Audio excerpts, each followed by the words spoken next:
രണ്ട് ആത്മഹത്യകളും ഒരു ആത്മഹത്യാശ്രമവും. തിരുവനന്തപുരം കോർപ്പറേഷൻ ഭരണം പിടിക്കാൻ സർവ്വ വഴികളും തേടുന്ന ബി.ജെ.പിയിൽ നിന്നാണ് ഇത് മൂന്നും. അതും തദ്ദേശ തെരഞ്ഞെടുപ്പിന് ഒത്ത നടുവിൽ നിൽക്കുമ്പോൾ. തിരുവനന്തപുരം തൃക്കണ്ണാപുരത്ത് RSS പ്രവർത്തകൻ ആനന്ദ് കെ തമ്പിയുടെ ആത്മഹത്യ.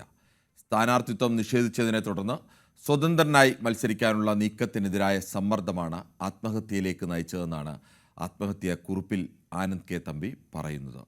തിരുവനന്തപുരം കോർപ്പറേഷനിലെ ബി.ജെ.പി കൗൺസിലർ തിരുമല അനിൽ ആത്മഹത്യ ചെയ്തിട്ട് 2 മാസമാകുന്നു.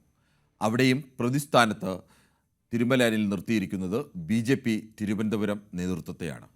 ബി.ജെ.പിയെ പ്രതിസന്ധിയിലാക്കി ഒരു ആത്മഹത്യാശ്രമം കൂടി ഇന്ന് നടന്നു.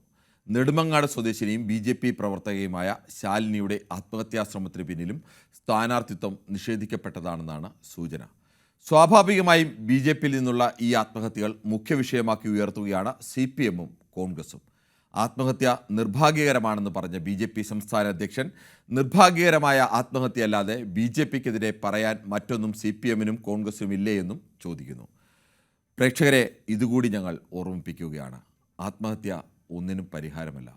ജീവിതത്തിലെ ഏറ്റവും ദുർബലമായ മാനസികാവസ്ഥയിൽ പോലും ഈ ബോധം കൈവിടരുത്.